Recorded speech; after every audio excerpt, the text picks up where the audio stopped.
As some of you may know, I am a bit of a colorful person in more ways than one, need I say more, but not in every way. I prefer to wear neutral clothing, for example, and I often prefer neutral tech. Here, for example, is my silver iPhone 14 Pro Max. I love this. I love how it's neutral and goes with anything, but sometimes you don't want to go for that. Sometimes you want to go bigger, go home. A lot of you guys like colorful devices. And speaking of colorful devices, we have 4 brand new colors with the iPad 10th gen that Apple just came out. I got hooked up with these a little early. I'm very fortunate. And today we're going to be doing an unboxing of all of these, and I'll be sharing some initial impressions as well, although I will withhold my analysis and thoughts for a different video and other videos to come as well. I also got some new accessories I want to unbox later in this video, specifically an exciting new one, which is this Magic Keyboard folio that Apple just came out with. Very interested to see how this compares to the Magic Keyboard. But first we will get to the iPads here, and I will choose to crack open the pink one here because it's on the left, and this seems like the most flashy color in my opinion. Maybe the yellow will be, but we've yet to see. I've never seen these in person yet. So great unboxing there, real smooth. But here we are. Let's pull off the wax paper here. And here is the pink. This, you know, the website does not do new devices justice. This is definitely vibrant.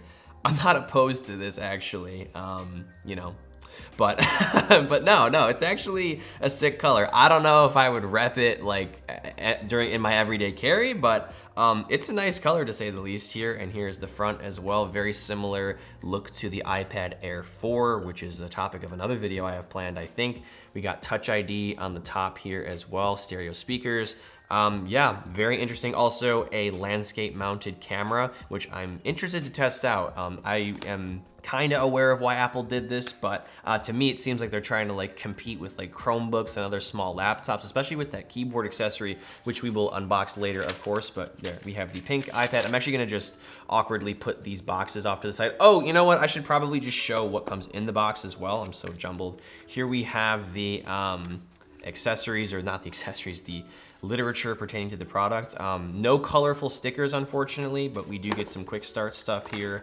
There you go, wonderful, wonderful. So exciting, I know, but the stickers are always nice, I gotta say. We also get a braided USB cable, which I think is a nice addition. This is sort of a new thing with newer MacBooks and all of that. I don't like the plastic ones, they tend to break apart, but these seem a lot more durable and I don't know, just nicer in general. I can just unbox this or rip this little thing. I don't even know how to describe what I'm doing, but you know, here we are. Here's the braided cable. Live demos and unboxings are a nightmare, I'm telling you right now. Like, everything that I'm saying has been said at least once before, so bear with me here. But yeah, it's nice to see a braided cable. Even with a cheaper device like this, even though it's not cheap, it's $449, but in the realm of Apple, it's kind of cheap. And of course we get a little charging brick as well, wrapped in wax paper too. This is a 20 watt, interesting. I think that this is standard. I haven't really noticed what wattage these bricks usually are, but nice to know. Maybe that will charge your iPad a little faster. Don't quote me on that. I think I've seen 10 watt ones in the past, 5 watt ones as well, more so with iPhones, but I digress. So now that we know what's in the box, I'm going to zoom out and we can get to the other colors here.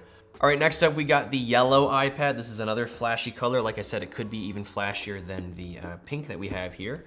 And let's get it out of its wax paper. This is highlighter yellow. You know, when I saw these first on the site, I thought about like being in like the 4th or 5th grade and like using those highlighters.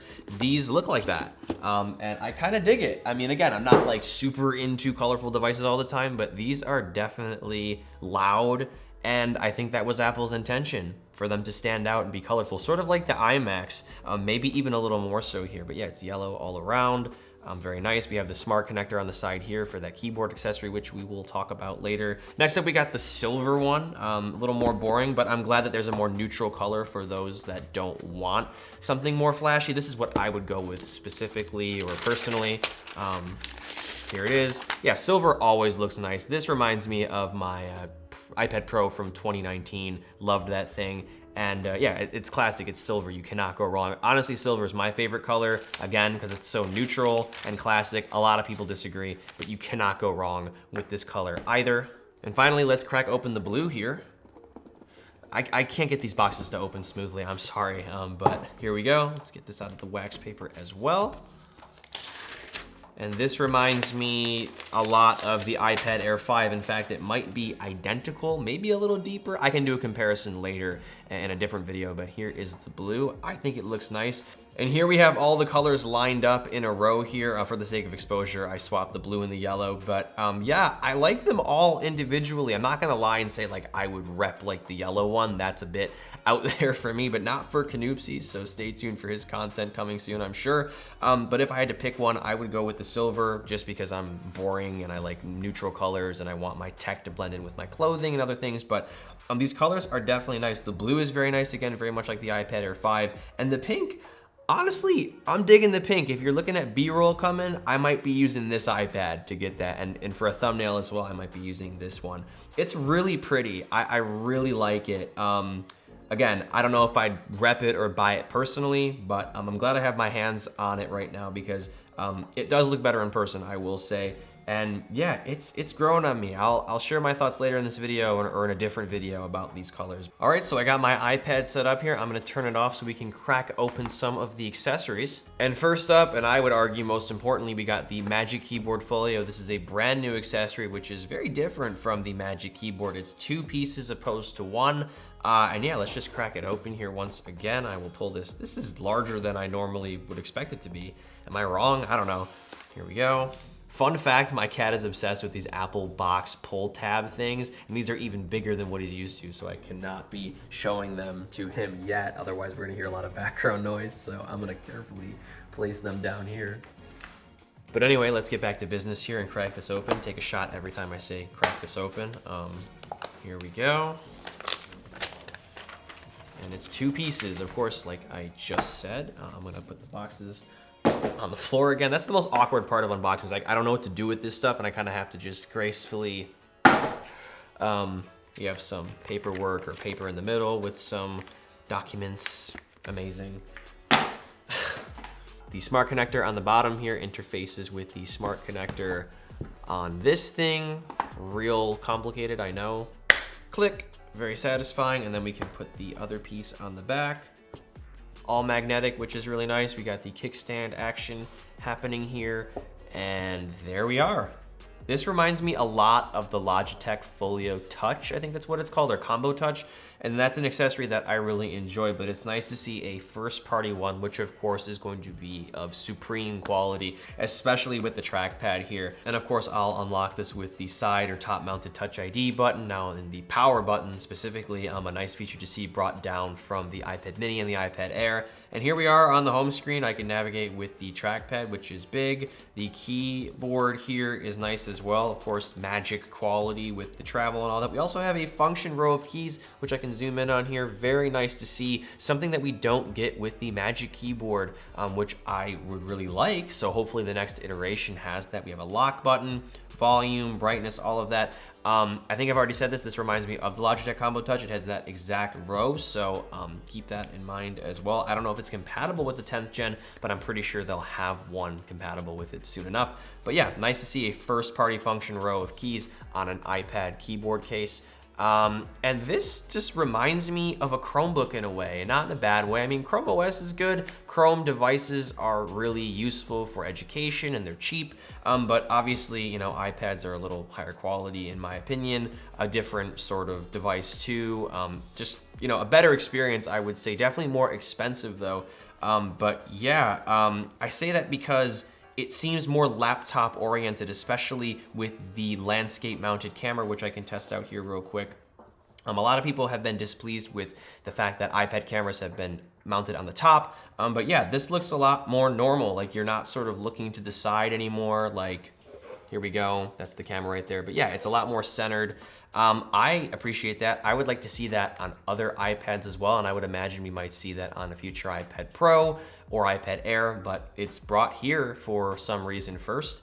But yeah, this is a nice accessory. And of course, I'll give you reasons why you might want to buy this or hold off on it. All of that will be coming soon here, but let's put this keyboard aside here and unbox the other accessories. And next up, we got some complimentary colorful cases for the 10th gen here. Let me see if I can open this like a normal person. I somehow always mess up these boxes. Like, I never know how much pressure to pull. Like, what is happening? I don't want to rip this box. Oh my God, there we go, okay. So here is the blue case, this nice baby blue color. This is a folio as well, and I'm gonna zoom out so we can make sure we get everything in the frame here. Little spacer on the inside there. Nothing new. We've seen these types of cases for years here. I can put that onto the blue iPad respectively, so we'll do that. All magnetic, of course, as well. And there you go. So blue iPad, blue case. Next up, we'll unbox the yellow case because I got the yellow iPad here. And again, this box is just so tricky to maybe you gotta like dig your nail in there. Like I don't want to destroy the box, but I always somehow do it. Like I was that kid that could never open nail because I wasn't patient enough. There we go. So here we are. This is a very yellow case. This is like banana yellow, even more yellow, I would argue, than the iPad, but definitely fitting. So we will put the iPad in there, of course, respectively as well. Magnetic, super nice and convenient. There we go. Yellow iPad, yellow case. Next up, we got the plain silver case. Again, can I just, man. I have to be doing something wrong. Like this should not be hard. Apple makes like great boxes. They're supposed to be intuitive. Like, what is going on? There we go. All right, got this one open here. This is like white. Okay, so it's not a silver case, it's a white case, my bad. But it's fitting because white goes with silver. So yeah, a real astute observation there. So we got 3 cases, or excuse me, let me say this. Silver iPad white case. I don't know why I'm saying it like that, but just, I guess, reporting the obvious here.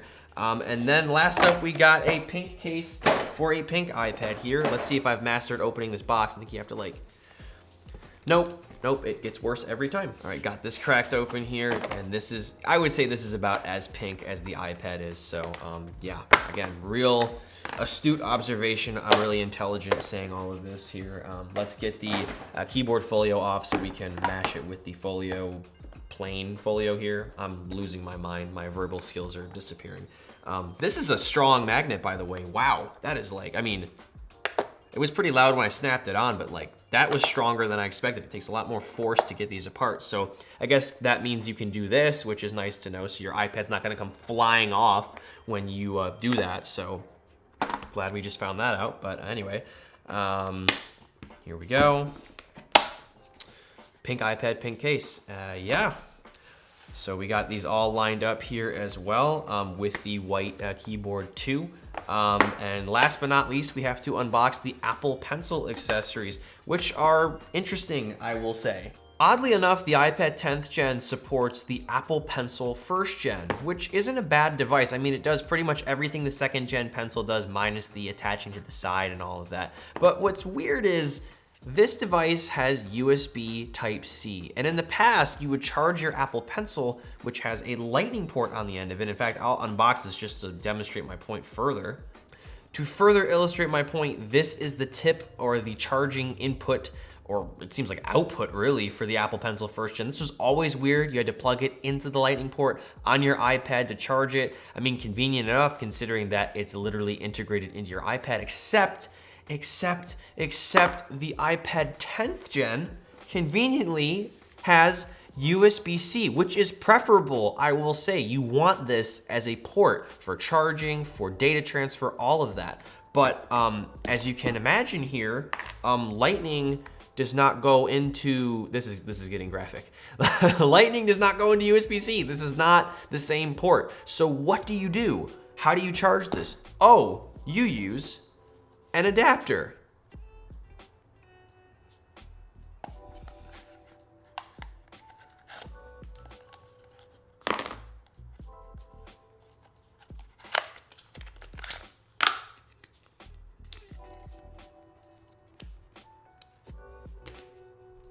This looks like a vape, like, oh my gosh.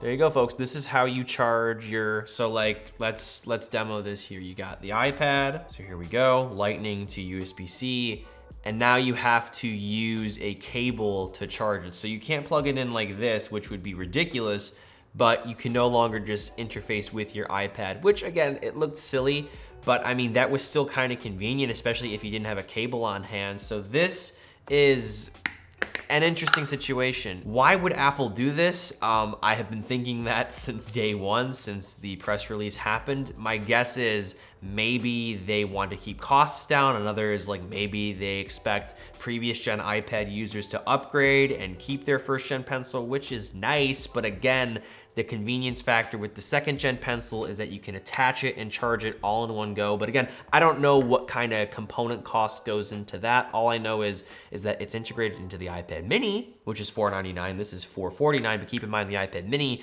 is way smaller. The components are smaller, so maybe the cost is down there. And it was implemented into the iPad Air 4, but that thing was $599. So it could be cost, it could be, you know, consideration. There's a bunch of different reasons, but I personally am not a fan. I wish it was the second gen one, but this is what we got here. And I think I have to sync it up with the cable as well. Actually, let me demo that here. Okay, so I'm getting a prompt to pair here, as you can see. Now it has to charge, so it has to charge like this, which I guess in a way is less weird than, you know, charging it directly in the iPad port. But I mean, this is not glamorous. This is interesting. And also too, like, I'm somebody that loses the Pencil or could lose it if it wasn't attached to my iPad, so I'm kind of disappointed that it's not there. I know there's going to be cases that will sort of have a loop or something to house the Apple Pencil, which is good, so we can just kind of slide in, but again, I wish that it would magnetically attach. That's one of the benefits of having this sort of iPad Pro style design with a flat side, but again, Apple had their reasons to do this. Yeah, it's interesting again. I am not a big fan, but this is what we got, and I will be testing this device from a student's perspective, if you haven't already watched that video, and just from a iPad user's perspective as well. This is definitely an interesting device. It isn't exactly what I expected. Honestly, I figured that Apple would sort of give us the iPad Air 4 in the form of a 10th gen iPad, but they have to differentiate it from the Air, and maybe, you know, a way of doing that is not having the second gen Pencil there. Maybe that's a reason to get you to upgrade to the Air or the Pro. So, you know, that's how the market works. You know, you got to differentiate your products so you don't cannibalize. So there's a lot of reasons why this tablet looks the way it does, but I'm happy that it has inherited the iPad Pro style design. And again, these colors are really, really interesting. I really like the pink. The yellow is definitely not my forte. Blue and silver are really nice. So we got some nice colors here as well. And that is about it into this chaotic unboxing. I'm like 48 minutes into recording, so I gotta chop it up and make it make sense somehow. Thank you so much for watching. Stay tuned for more content that I have on these iPads and the iPad Pro with the M2 chip. And as always, I'm Noah, and I will catch you all in the next one.